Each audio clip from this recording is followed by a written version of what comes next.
Hello and welcome back to the channel. This is the first video in the little series that will be all about the new danmei that I am finally getting into, and that is Grandmaster of Demonic Cultivation.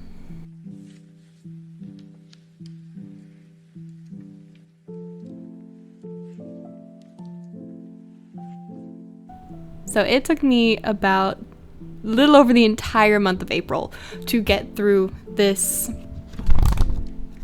It is 350 pages, and so it's long, but I read longer and shorter.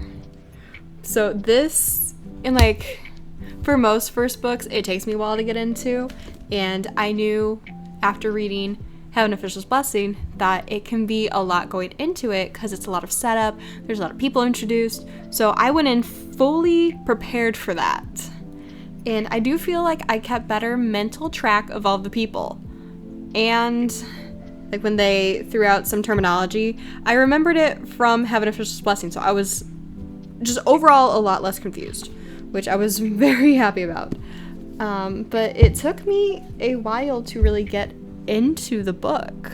So already just starting out the book, it's people proclaiming that the main character that you're supposed to be following is dead and everything will be better now because this was a terrible man who wreaked havoc on Earth.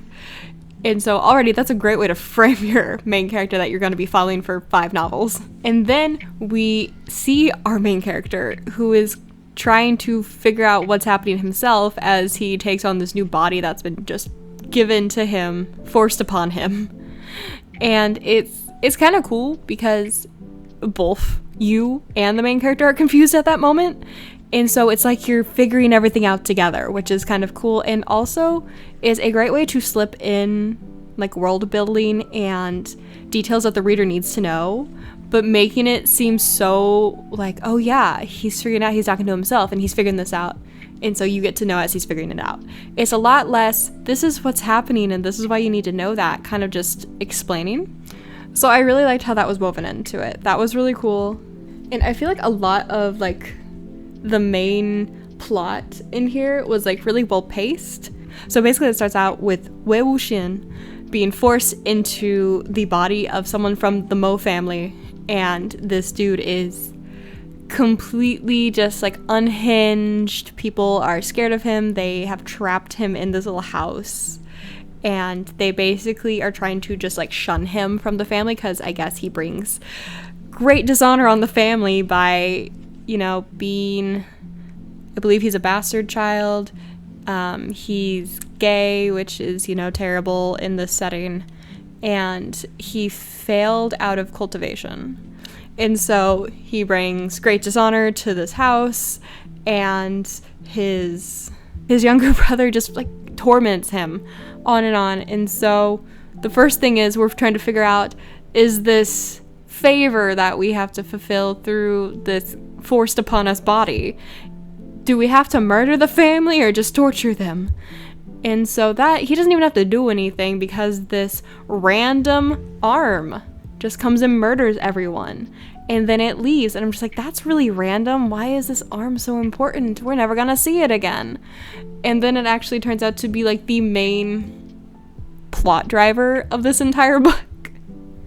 So I was not expecting that, but I should know better because everything in these books seem to just tie back together very, very well.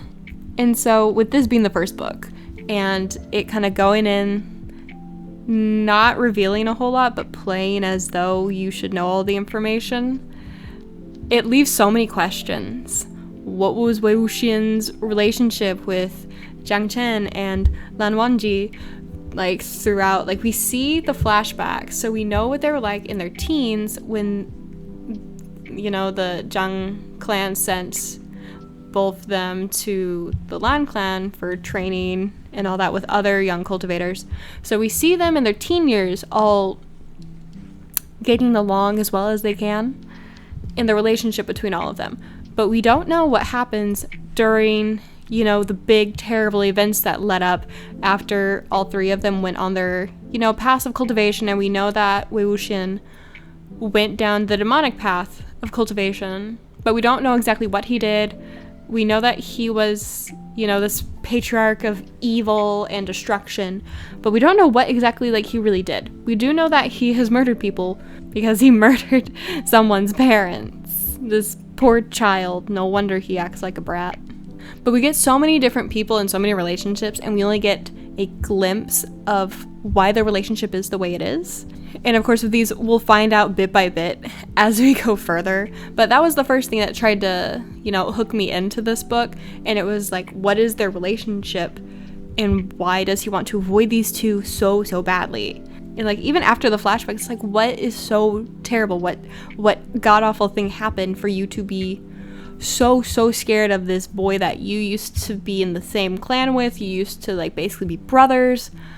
Like, I am very interested to see what happens with that. And also major like question marks on why Lan Wangji saves him, and he knew who he was the entire time and just brings him there no matter what he does to try and get away from him. He won't let him, and he's being like oddly like really nice to him, granted that he has apparently caused like so much havoc for his clan. So a lot of questions about the relationship and dynamics between the characters, but the plot is really good. The like plot that's completely driven by this random arm that shows up again to go, it's like, okay, now we're going over here and we're gonna find the legs, and it is connected to one of their old buddies who they studied with during that whole clans come together and train in the Lan clan and all of that. We are slowly building connections between all of the clans through trying to fit together this missing fractured corpse. And so as we're playing this weird corpse puzzle hide and seek, we get to know bits and pieces more of the history because we have them traveling to different areas, dealing with different clans, learning the history. We get to learn a bit more about like the background of like Wei Wuxian a bit through, oh, well, the Yinling patriarch did this terrible thing to this clan and wiped them out. But then we learn, no, it wasn't. He was already dead, and it was this other guy, and we find connections back to him and his own mother. And so everything is just greatly connected, and we get to learn a lot of world building and setup in this book. They already have most of the body. They're just missing one arm and the head. And I'm assuming that's going to be in book 2 where they find it, because I can't really imagine that being stretched out over 5 books. So I'm very curious on what happens after they find it and what's going to happen. So I feel like this book didn't give me a whole lot of look into the characters, even though like it really did. But like we have a lot of the people introduced.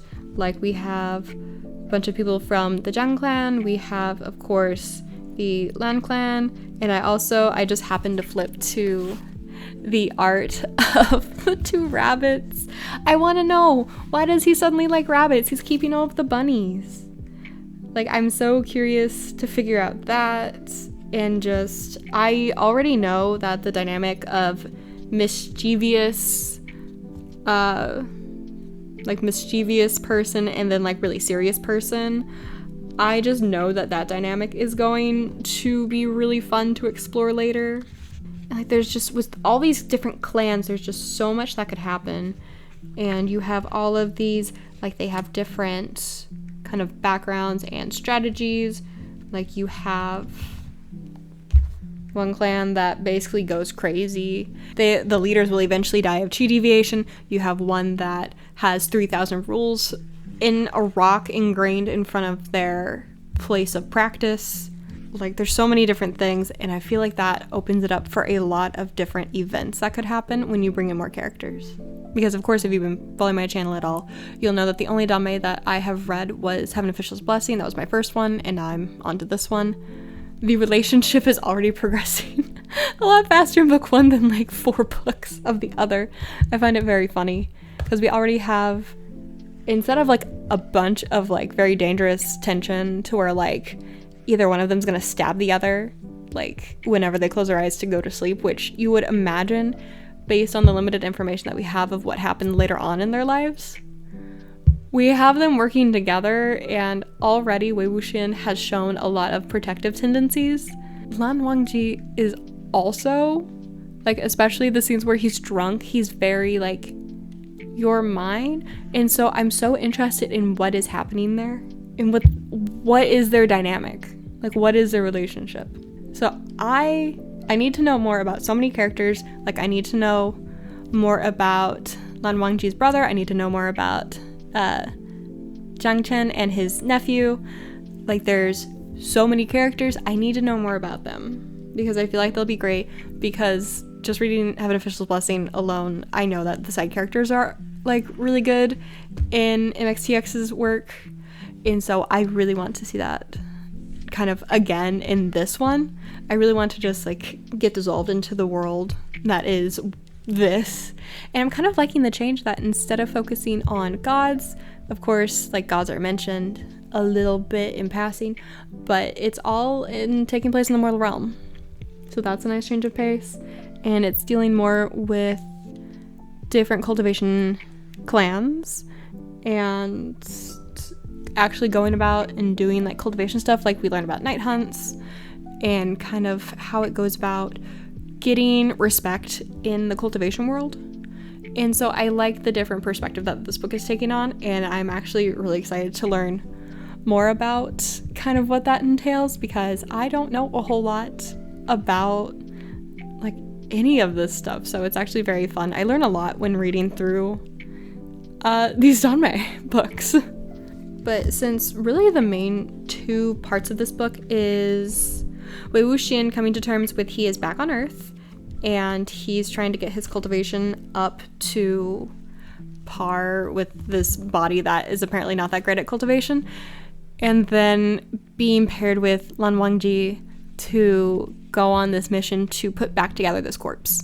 Those are the main two events that have been started, but I think that this is a great start to this book.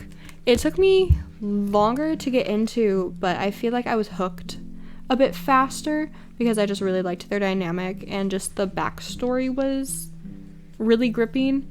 So I actually already have all of the series, and I've actually been dying to start the second one, but obviously I need to record this one, that way I don't mix up information on which is in which book.